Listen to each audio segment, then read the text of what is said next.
हिंदी में यूपीएससी की तैयारी से संबंधित प्रोग्राम्स को देखने के लिए सब्सक्राइब करें स्टडी IQ IAS हिंदी।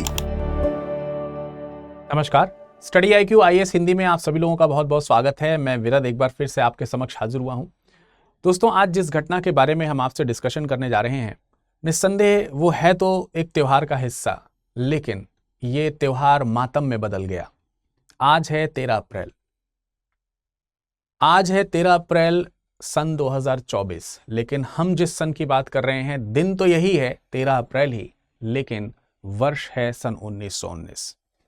बसंत का समय है। महादेवी वर्मा ने इस पर एक कविता लिखी है। आपको मैं सजेस्ट करूंगा कि आप उस कविता को जाकर के पढ़िएगा। जलियांवाला बाग में बसंत। तो ये जो त्योहार है वैसे तो लोगों को खुशियां प्रदान करता है, लेकिन 1919 के बाद शायद हमेशा हर साल हम इसे नम आंखों से इस दिन को याद जरूर करते हैं।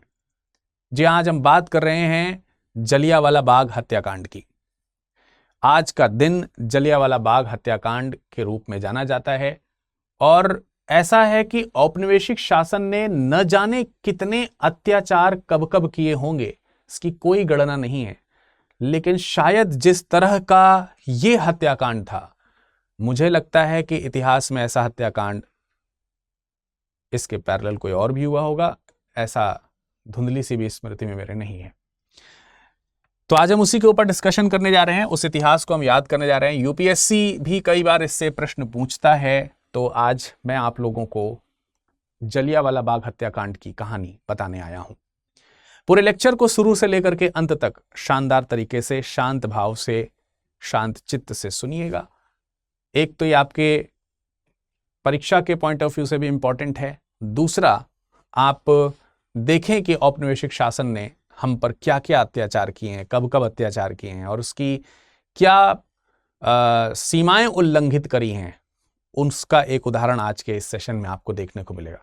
इस लेक्चर को जितना ज़्यादा से ज़्यादा हो सके आप शेयर करें। आज के दिन इस लेक्चर को सभी को देखना चाहिए। कहानी की शुरुआत जलियांवाला बाग हत्याकांड डायरेक्टली आप सब लोगों को मालूम जरूर है, लेकिन इसकी कहानी की शुरुआत शुरू होती है रॉलेट कानून से। रॉलेट कानून क्या है? रॉलेट एक्ट जिसको हम लोग कहते हैं, इसको हम लोग क्या कहते हैं? Rowlatt act. और रॉलेट एक्ट की कहानी भी बहुत दूर से शुरू होती है। अगर हम यहां पर देखें तो जलियांवाला बाग हत्याकांड जो एक आपको एक जो ये पर्टिकुलर इवेंट जो दिख रहा है, इससे पहले और इससे बाद का बड़ा लंबा इतिहास है। तो ये तो घंटे डेढ़ घंटे का सेशन भी हो सकता है इस माध्यम से, लेकिन मैं उतना लंबा सेशन नहीं खींचना चाहता, लेकिन फौरी तौर पर आपको बता दूं। अब रॉलेट एक्ट जो है, ये इसको बिना अपील, बिना वकील और बिना दलील का कानून कहा गया है ना।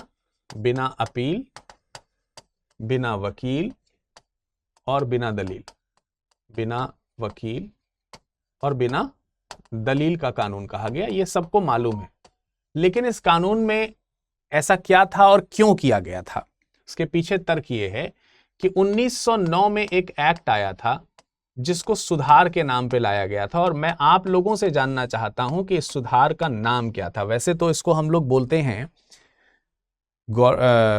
काउंसिल ऑफ इंडिया एक्ट 1909, लेकिन काउंसिल ऑफ इंडिया एक्ट 1909 के अलावा हम इसे किस नाम से जानते हैं, वो नाम आप मुझे बताइए। सुधार के नाम से किस नाम से जानते हैं आप? कमेंट सेक्शन में बताइए सभी लोग। ये जो एक्ट था, इससे उम्मीद की गई थी कि कुछ वैधानिक सुधार जो है वो किए जाएंगे, संवैधानिक अधिकार दिए जाएंगे, विधायी अधिकार जो है वो दिए जाएंगे, लेकिन दिया गया, लेकिन धोखे के नाम पर। इसमें सांप्रदायिक जो भेदभाव है, सांप्रदायिक, माफ कीजिएगा, सांप्रदायिक जो भेदभाव है, इस सांप्रदायिक भेदभाव को बढ़ावा दिया गया। ये चीज हमको यहां पर देखने को मिलती है। और इस सांप्रदायिक भेदभाव को जो बढ़ावा दिया गया, उसका पुनः विरोध किया गया। तो 1909 से लेकर के 1919 तक लगातार, जब तक कि अगला सुधार नहीं आ गया, तो अगला सुधार 1919 में आया। लेकिन अब जब हम ये बात कर रहे हैं 1919 की, तो उससे पहले इस सुधार की बहुत मांग करी गई कि यार 1909 का भी एक्ट ठीक नहीं है। तो लोगों ने ब्रिटिश जो सरकार है, ब्रिटिश या औपनिवेशिक सरकार जिसको हम कह सकते हैं, जो औपनिवेशिक सरकार है, इस औपनिवेशिक सरकार का क्या किया, विरोध करना शुरू किया, बहुत माध्यमों से विरोध किया। तो उनमें में से कोई आंदोलन चला रहा है, तो कोई क्रांतिकारी जो रास्ता है वो अपना रहा है। तो इसमें से कुछ लोग क्रांतिकारी रास्ता भी अपना रहे हैं, क्रांतिकारी मार्ग भी अपना रहे हैं, कुछ आंदोलनकारी भी हैं, लेकिन जो भी हैं, लेकिन अपने अपने स्वरूप में सब ब्रिटिश सरकार का विरोध कर रहे हैं, क्योंकि सब समझ रहे हैं कि इन्होंने क्या किया है। तो जो रॉलेट एक्ट आया, जहां हम सुधार की मांग कर रहे हैं, वहां रॉलेट एक्ट हमारी बात को दबा देने के लिए आ रहा है। हम अपनी बात का विरोध तक नहीं कर सकते, हमें गिरफ्तार कर लिया जाएगा शक की बिना पर कि भाई ठीक है, आपके ऊपर हमें शक हो रहा है। तो कोई भी व्यक्ति, चाहे वो क्रांतिकारी हो चाहे आंदोलनकारी हो, पुलिस को यह अधिकार दे दिया गया कि वो उसको गिरफ्तार कर ले, और वो अपने खिलाफ पूछ भी नहीं सकता कि क्यों गिरफ्तार किया गया। तो ये एक साजिश रची गई जिसके माध्यम से भारतीयों की और भारतीय राष्ट्रवादी मांगों की आवाज को निर्ममता से दबाया जा सके। सिडनी रॉलेट की अध्यक्षता में ये कानून बना, इसलिए इसको रॉलेट एक्ट कहा गया। अब जब ये रॉलेट एक्ट भारत में लागू किया गया, निस्संदेह इसका विरोध तय था। इसका विरोध तो किया ही जाना था, इसमें कोई दो राय तो है नहीं, इसका तो विरोध ही किया जाना था। तो विरोध के फलस्वरूप गांधी जी ने इसका विरोध करना शुरू किया। और ऐसा नहीं कि गांधी जी ने ही विरोध किया, सबने विरोध किया। तो गांधी जी के विरोध से हम शुरू करते हैं। तो गांधी जी ने जो है विरोध जब करना शुरू किया, तो उन्होंने ब्रिटिश सरकार को भी और पूरे देश की जनता को, ब्रिटिश सरकार को यह कहते हुए कि हम ये करने जा रहे हैं, और जनता को आह्वान करते हुए कि आप सब इसमें शामिल हों। 6 अप्रैल सन 1919 को, यानी इसी अप्रैल के महीने में 6 तारीख की बात हो रही है, 6 अप्रैल सन 1919 को उन्होंने सत्याग्रह सभा जो है शुरू कर दी। अब गांधी जी के सत्याग्रह को आप समझते होंगे कि इनका हमेशा सत्याग्रह सत्य का आग्रह है। सत्य के आग्रह की जहां भी बात होगी वह हिंसा रहित ही होगा, हिंसा रहित। हम अपनी मांग रखेंगे, कठोर तरीके से रखेंगे, लेकिन उसमें हिंसा नहीं होगी, इसलिए वह आग्रह के फॉर्म में रहेगी। इसी को बोला जाता है सत्याग्रह। और इसके लिए 2 टूल्स हैं उनके पास, है ना। तो वो उन टूल्स का इस्तेमाल कर रहे हैं। जब गांधी जी ने इस तरीके का आह्वान किया, तो देश की काफी बड़ी जनता भी उनको फॉलो करना शुरू कर देती है। देश के बड़े बड़े नेता भी उनकी चीजों को फॉलो करना शुरू कर देते हैं, आम जनता भी उसमें शामिल होना शुरू हो जाती है। इस एक्ट का भरसक विरोध किया जाना शुरू किया जाता है। तो पंजाब में इसका बहुत विरोध हुआ। तो गांधी जी जब पंजाब की तरफ जा रहे थे, तो इससे पहले कि वो पंजाब पहुंचते, उनको पलवल में गिरफ्तार कर लिया गया। हरियाणा के हिसार के पास में एक जगह पड़ती है पलवल, वहां पे उनको गिरफ्तार कर लिया गया। और गांधी जी गिरफ्तार करके नजरबंद कर दिया, मतलब जितने भी बड़े नेता थे उनको गिरफ्तार करा जाना शुरू कर दिया गया।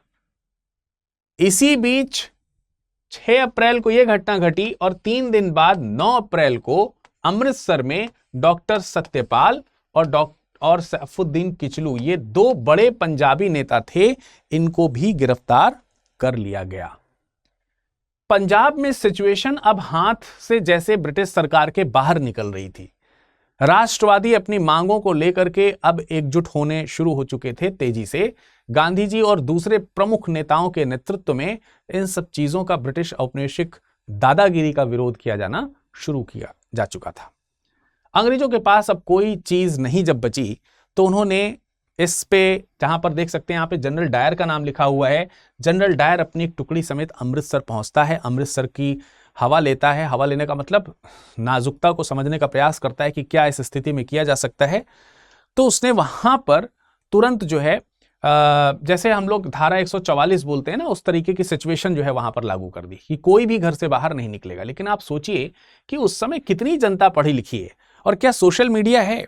कहीं पर आपने इस चीज का प्रचार कर दिया, कुछ जगहों पर पर्चे बंटवा दिए होंगे, लेकिन आम जनता को इसके बारे में कुछ विशेष जानकारी नहीं थी, ना ही बहुत अच्छी तरीके से कुछ इस तरीके का जो ये एक्ट है इसका विरोध किया जा रहा है, लेकिन उसके बहुत सारे प्रोविजंस आम जनता को नहीं मालूम थे। परंतु जो शिक्षित और राष्ट्रवादी थे वे जानते थे कि ये क्या है, इसलिए उन्होंने लोगों को प्रेरित किया था कि सभी लोग मिलकर के इसका विरोध करें। सो अब जनरल डायर जो है वो यहां पर आया है सिचुएशन को समझने के लिए। और अब दिन है 13 अप्रैल सन 1919 का। वैशाखी त्योहार होता है वैसे तो, लेकिन ये रक्त रंजित हो गया। अब ये रक्त रंजित कैसे हुआ? लोगों ने अपने प्रसिद्ध नेताओं की गिरफ्तारी के विरोध में जलियांवाला बाग में एकत्र होकर के विरोध करने का कार्य, मतलब उस पर जो है क्या आगे स्टेप्स हो सकते हैं, इस पर चर्चा करने का प्रयास करना शुरू किया। कुछ लोग कहते हैं कि कुछ लोगों ने मुखबिरी कर दी ब्रिटिश सरकार में जाकर के और कहा कि कुछ बड़ा होने वाला है, वहां पर जनता इकट्ठी होकर के विरोध की प्लानिंग बना रही है, ऐसा कुछ जाकर के ब्रिटिश जनरल को कह दिया गया।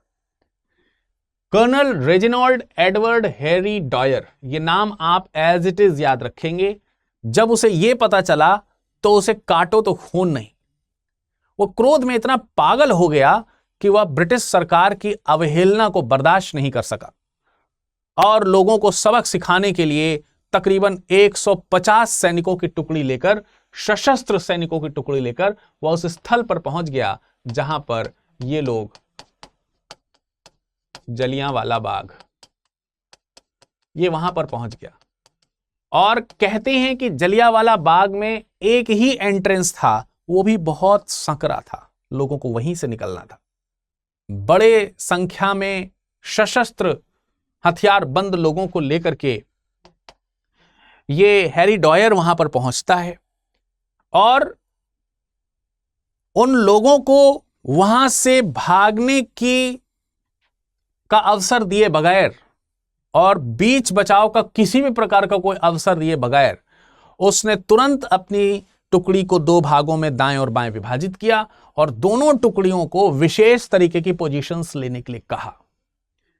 सोची समझी नृशंस हत्या का इससे बड़ा उदाहरण इतिहास में पूरी दुनिया में क्या ही मिलेगा। सैनिक जो यहां पर मौजूद हैं, इनकी एक भी गोली व्यर्थ न जाने पाए, इसलिए इसने विशेष तरीके से टुकड़ी को सज्जित होने के लिए कहा। एक टुकड़ी से कहा है कि तुम नीचे लेट जाओ पोजीशन लेकर के, एक को घुटने के बल बैठने के लिए कहा और एक को खड़े होकर के फायरिंग करने के आदेश दिए।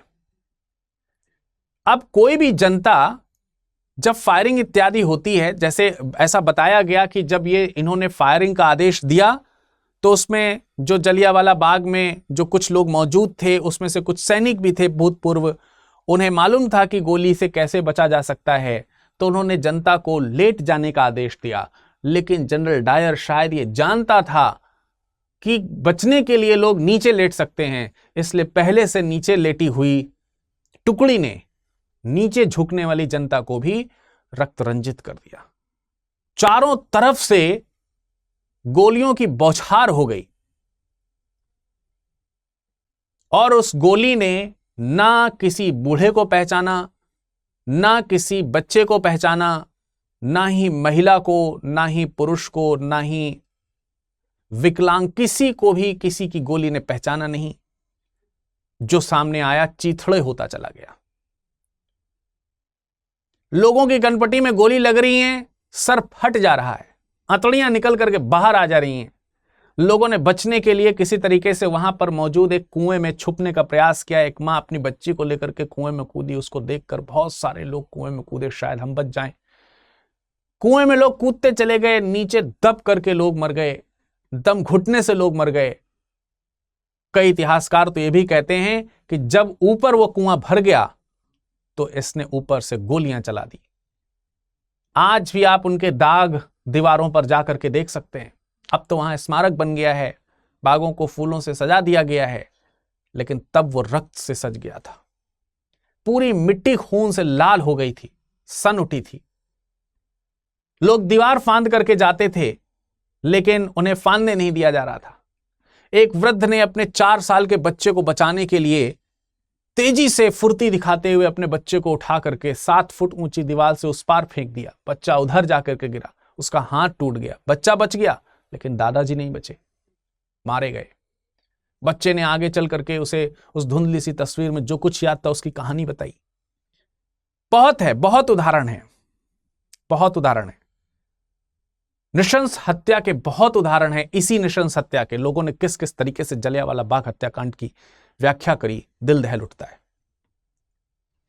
आसपास के लोगों को अचानक से जब गोली की आवाजें सुनाई दी, धर धर धर धर गोलियां जब चलनी शुरू हुई, तो लोगों ने अपने छतों से देखा कि फायरिंग हो रही, लेकिन किसी को भी अपने खुद के स्वजन, मालूम है कि उस बाग में हमारे स्वजन भी गए हैं, लेकिन किसी की हिम्मत नहीं हुई वहां पर बचाने जाने की, कोई ऑप्शन ही नहीं था। बाद में जैसे तैसे लाशों के ढेर से लोगों ने अपने स्वजनों को बचाया, पहचाना, मरी हुई लाश को लेकर के आए। इतनी निर्ममता कि यहां तक निर्ममता नहीं रुकी। आपको मालूम है जनरल डायर उसके बाद वहां से अपने सैनिकों को लेकर के चला गया, तब जब सारे राउंड्स ऑफ फायर खाली हो गए, खत्म हो गई गोलियां, तब वो निकला और बहुत झटके के साथ अपनी गाड़ी में सवार होकर के अपने स्टेशन चला गया। इसके पश्चात उसने ये ऐलान किया कि कोई भी बाग से ना अंदर आएगा ना बाहर जाएगा, कोई भी इनको मदद करने के लिए नहीं पहुंचे। किसी प्रकार की सरकारी मदद या किसी प्रकार की चिकित्सकीय सुविधा के लिए बिल्कुल मना कर दिया गया। यानी जो घायल थे उन्हें उनके हाल पर छोड़े जाने के लिए मजबूर कर दिया गया था। एक महिला अपने मरे हुए पति का शरीर अपने पैर पर रखकर रात भर लेटी रही। हाथ में उसने लाठी पकड़ रखी थी कि कहीं इस मरी हुई लाश से टपकते हुए खून की बदबू सूंघकर या गंध सूंघकर श्वान ना आ जाएं, नोचने ना लगे। वहीं बगल में एक लड़का छत विक्षिप्त है, मृत नहीं हुआ है, लेकिन वह उससे पानी मांग रहा है, माई एक लोटा पानी दे दे। पानी नहीं है, एक पानी देने वाला नहीं है। थोड़ी देर वो सिसकियां लेता रहा और मर गया। ऐसी न जानी कितनी कहानियां उस दिन 13 अप्रैल 1919 को इस हत्यारे ने रच दी। लेकिन कहते हैं ना, पाप का घड़ा भर जाता है तो ईश्वर दंड देता है। उसके बारे में मैं आपको बताऊंगा। उसके बावजूद भी इसका आत्मा नहीं भरा। ये रात में चक्कर काटने के लिए उस स्थान पर आया कि कोई बाहर तो नहीं निकला है, सब शांत है कि नहीं शांत है, इतना ये न। अब आप उसके बाद भी कहें कि जोश में हो गया हो तो इसको कोई नहीं मानेगा। ब्रिटिश हाउस ऑफ कॉमन्स में एक ब्रिटिश सांसद ने, एक सदस्य ने कहा कि ऐसी बर्बरता की मिसाल संसार में कहीं नहीं देखी गई। रविन्द्रनाथ टैगोर को नाइटहुड की उपाधि दी गई थी पहले ही। उन्होंने नाइटहुड की उपाधि जब किसी को दी जाती है तो सर लगा दिया जाता है। सर रविन्द्रनाथ टैगोर थे। उन्होंने नाइटहुड की उपाधि का 30 मई सन 1919 को परित्याग कर दिया। मेरे लोगों को मारते हो और मुझे उपाधि देते हो। एस शंकरन नायर, जो तत्कालीन गवर्नर जनरल की कार्यकारी परिषद के सदस्य हुआ करते थे, उन्होंने परिषद से त्यागपत्र दे दिया।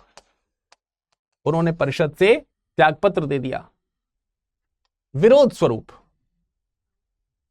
अब आप समझ सकते हैं कि 2013 में ब्रिटिश प्रधानमंत्री डेविड कैमरन आए थे। उन्होंने जब इस इतिहास के बारे में देखा और वो उन्होंने जब इस स्थल को विजिट किया तो वहां पर विजिटर्स बुक है, उसमें उन्होंने लिखा कि ब्रिटिश सरकार, ब्रिटिश इतिहास की एक शर्मनाक घटना थी, परंतु इतना कर देने से अपराध तो नहीं मिटेंगे। अभी भी कुछ चीजें शर्मनाक स्थिति में होने के लिए बाकी थीं। इतना कुछ होने के बावजूद भी जरूरत थी कि कम से कम इसकी क्या जरूरत थी या नहीं थी, इसकी जांच तो हो। इतने बड़े स्तर पर हत्या करने की क्या आवश्यकता थी? मैं आपको बताऊंगा आगे क्या आवश्यकता थी। हंटर समिति लेकिन बैठाई गई। अब आप देखिए, 13 अप्रैल 1919 को घटित होने वाली घटना की जांच 1 अक्टूबर सन 1919 को होनी शुरू होती है। 6 माह बाद आप समझ सकते हैं कि इस घटना को कितना सीरियस ले रही है ब्रिटिश सरकार। 6 महीने बाद, वो भी ब्रिटिश राष्ट्रवादी और आंदोलनकारियों के भरसक दबाव के बाद, अदरवाइज वो भी नहीं। सो ये हंटर कमेटी जो बनी, उसमें 5 अंग्रेज और 3 भारतीय सदस्यों को शामिल किया गया। ठीक है, इसमें 5 अंग्रेज और 3 भारतीय सदस्यों को शामिल किया गया। और रिपोर्ट कितनी फुर्ती दिखा रही है जरा देखिए। मार्च 1920 में रिपोर्ट प्रस्तुत हुई है, यानी अगले 6 महीने बाद जाकर के रिपोर्ट आई है। 1 साल बीत गया है तकरीबन इस घटना को घटित हुए, लेकिन अब रिपोर्ट सामने आई है। और रिपोर्ट जो सामने आई उस रिपोर्ट में क्या गंभीरता थी गांधी जी के इस स्टेटमेंट से निकाली जा सकती है। गांधी जी कहते हैं यह पन्ने दर पन्ने निर्लज्ज सरकारी लीपापोती है। पन्ने दर पन्ने सरकारी निर्लज्ज लीपापोती है। इसमें जनरल डायर ने स्वीकार किया है कि मैंने गोली चलाई, होशो हवास में चलाई, परंतु यही उस समय की नीड थी, वरना स्थितियां हाथ से निकल जाती। बड़ा गंभीर मुद्दा हो सकता था, उससे बड़ा गंभीर मुद्दा होता हमने ये किया और मैंने ठीक किया। थोड़ा सा दोषी मानते हुए जनरल डायर को ब्रिटिश साम्राज्य, जनरल डायर जो है, जनरल डायर, इस जनरल डायर को पदमुक्त कर दिया गया और जब पदमुक्त होकर के ये लंदन पहुंचा तो वहां उसे ब्रिटिश साम्राज्य का शेर, ब्रिटिश साम्राज्य का शेर कहकर के उपाधि दी गई, नवाजा गया। तो आपने क्या सजा दी यह भी समझ में आता है। लेकिन मैंने कहा ना कि ऊपर वाले का न्याय न्याय होता है। कुछ समय पश्चात ही यह व्यक्ति रोगी हो गया, इसको लकवा मार गया, इसकी सांसें फूलने लगीं। अत्यधिक बीमारी हो जाने के कारण 1927 में इसकी मृत्यु हो गई, खुद अपनी मौत मर गया।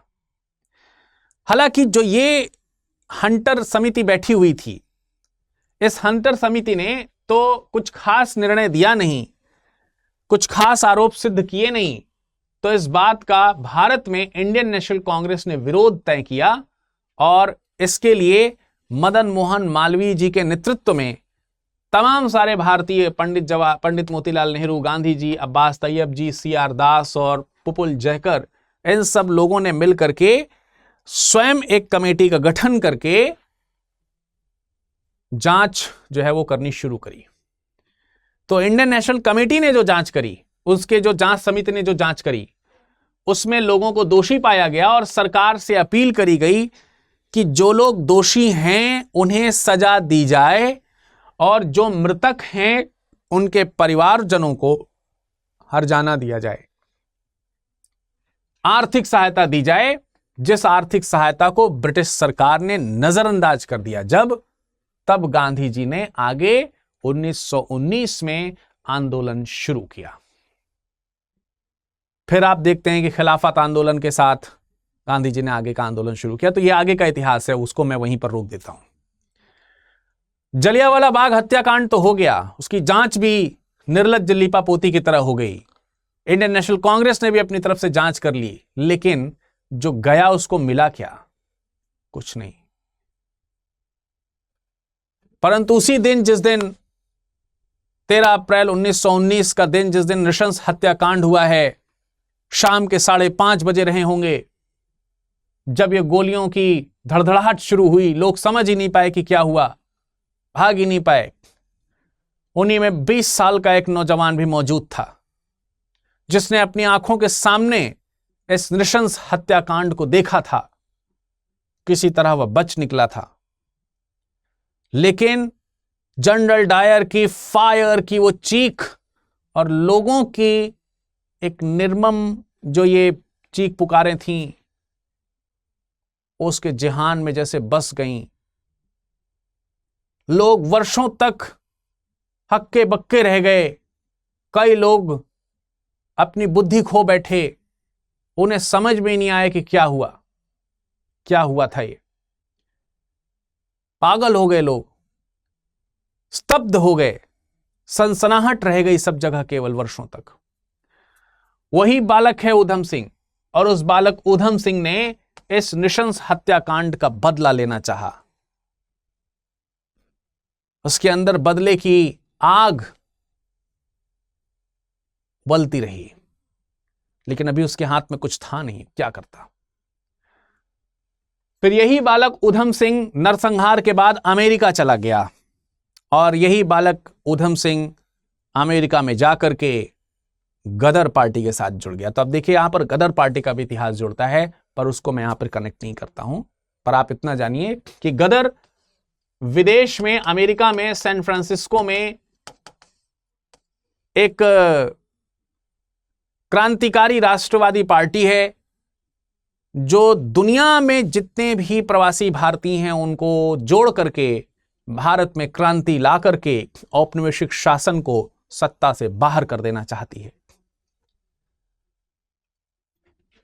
जब गदर पार्टी के से ये ऊधम सिंह जुड़े और इनकी क्रांतिकारी हलचल के बारे में भगत सिंह को जब पता चला तो भगत सिंह ने इस क्रांतिकारी को भारत बुलाया 1927 में। 1927 में ऊधम सिंह भगत सिंह से मिलने के लिए जब भारत आए तो इनके पास गैर लाइसेंसी हथियार थे।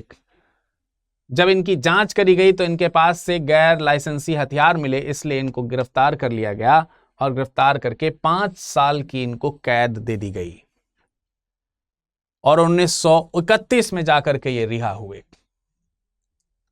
जब तक ये रिहा हुए 1927 में जनरल डायर, मैंने बताया कि लकवा मार गया था उसके शरीर को, उसका शरीर नष्ट हो गया था और उसके पश्चात कष्ट भरे जीवन में जीता हुआ वह मर गया।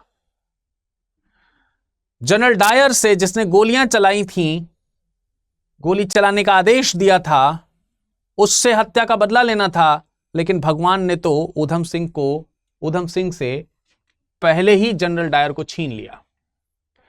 और इस बीच भगत सिंह, सुखदेव और राजगुरु को भी इसी निर्लज्ज ब्रिटिश सरकार ने पहले तो फांसी की सजा दी और फिर सजा से एक पहले ही दिन इनको फांसी पर लटका दिया गया। ये 3 लोग शहीद हो गए जिन पर मैंने आपको एक कवरेज अभी 2 दिन पहले दी थी, 3 दिन पहले, जब भगत सिंह ने बटुकेश्वर दत्त के साथ 8 अप्रैल को सेंट्रल लेजिस्लेटिव असेंबली में बम जो है वो फेंका था। उस पर अगर आपको पूरा टॉपिक चाहिए तो वो भी स्टडी आईक्यू पे इसी यूट्यूब पे पड़ा हुआ है, आप उस लेक्चर को भी पूरा जरूर देखिए, बहुत इंपॉर्टेंट है। भगत सिंह, राजगुरु और सुखदेव जी को फांसी हो चुकी थी, भगत सिंह से मिलना था तो अब मुलाकात नहीं हो सकती थी। इधर जनरल डायर भी उसकी मौत हो गई। तो अब जो ऊधम सिंह है उन्होंने ये ध्यान लगाया कि जिस समय ये हत्याकांड किया गया था उस समय पंजाब का गवर्नर माइकल ओ ड्वायर था। देयर इज दो डिफरेंस बिटवीन द 2 नेम्स। ये माइकल ओ ड्वायर है और आप देखिए यहां है ये colonel Reginald Edward Harry Dyer जो 1927 में मर चुका है। बदला इसी से लेना था, लेकिन अब उन्होंने इससे बदला लेने की ठानी क्योंकि इसी ने उस जनरल को बुलाया था और आदेश दिया था कि किसी भी तरह से स्थिति कंट्रोल होनी चाहिए और उसके निर्देश पर ही ये ट्रूप लेकर के पहुंच गया था। इसी ने आदेश दिया था कि पंजाब में कुछ ऐसा करो, इतना भय पैदा करो कि लोग इसकी अवहेलना न कर सकें। इसी भय को पैदा करने के लिए, क्योंकि उसे आदेश थे, उसने हंटर कमेटी में बताया कि हमें आदेश थे, तो क्योंकि उसे आदेश थे इसलिए यह भी उतना ही बड़ा गुनहगार था जितना बड़ा वह डायर गुनहगार था। सो अब इससे बदला लेने की ऊधम सिंह ने ठानी है।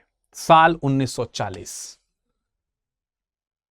फिर जब ऊधम सिंह की मुलाकात नहीं हो पाई 1931 में, जब ये रिहा तो हो गए लेकिन सरकार ने इनके ऊपर नजर रखनी शुरू कर दी, पर किसी तरीके से बचते बचाते वो कश्मीर होते हुए जर्मनी निकल गए और फिर 1934 में वो लंदन पहुंच गए अपने टारगेट के एकदम करीब।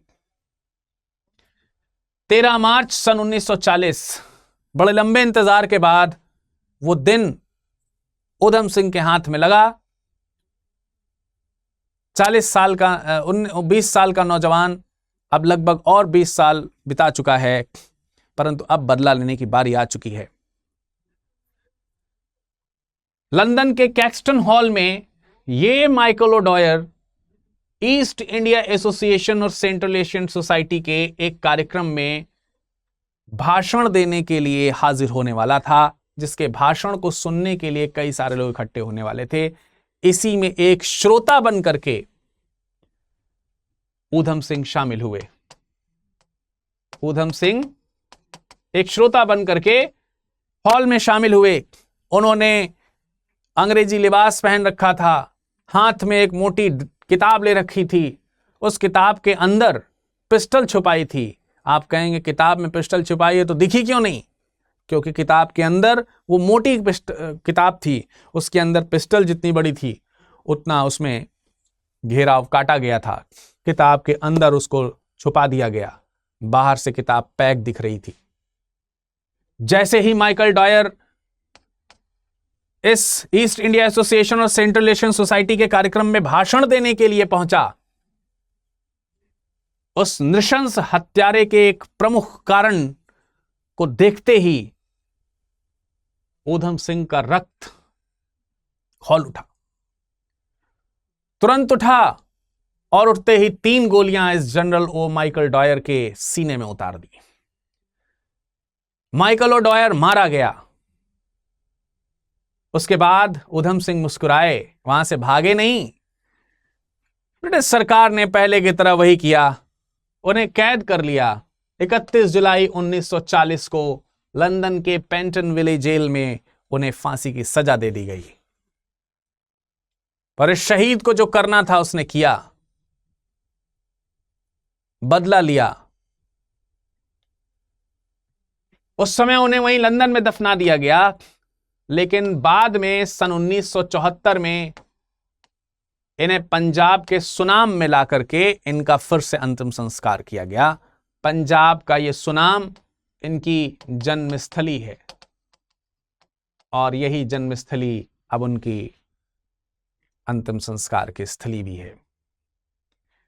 तो ये घटना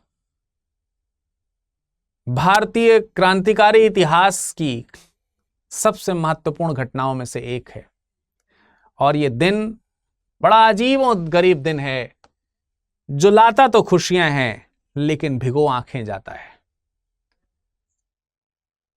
मुझे उम्मीद है कि आपको यह सेशन पसंद आया होगा। आपने इस हिस्ट्री के अंश को ठीक तरीके से अपने जेहान में उतारने का प्रयास किया होगा, हिस्ट्री के इस पल को जीने का प्रयास किया होगा। आंखें नम हो गई हों तो उसे पोंछ लीजिए और अपने इस देश की सेवा के लिए ठीक तरीके से लोक सेवक बनने के लिए ठानिए।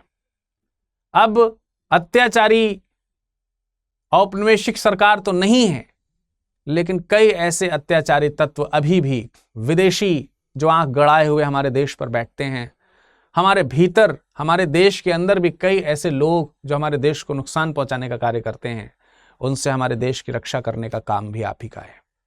ठीक तरीके से पढ़ाई कीजिए, हमारे साथ जुड़िए। स्टडी IQ IAS हिंदी 15 अप्रैल से नए बैच की कर रहा है शुरुआत, जिसमें अगर आप किताब के साथ में यदि अगर इस बुक को परचेज करना इस बैच को परचेज करना चाहते हैं तो मात्र 28,500 रुपए में आप इसे परचेज कर सकते हैं। उसके लिए आपको मेरा कोड विरद लाइव इस्तेमाल करना होगा।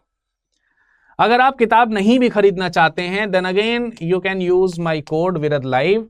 देन आपको उस समय 23,500 रुपए में ही ये सेट उपलब्ध, ये जो बैच है वो उपलब्ध हो जाएगा। जल्दी कीजिए, देर ना हो। अगर आपको किसी भी प्रकार की कोई समस्या है तो आप मुझसे संपर्क कर सकते हैं।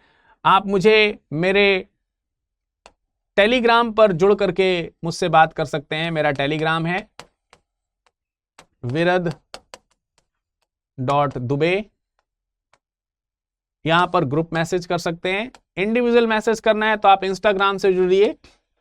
इंस्टाग्राम में भी आप मुझे virad.dube इस नाम से खोज सकते हैं और मैं आसानी से मिल जाऊंगा, या फिर आप हमें ईमेल कर सकते हैं virad.dube@studiiq.com।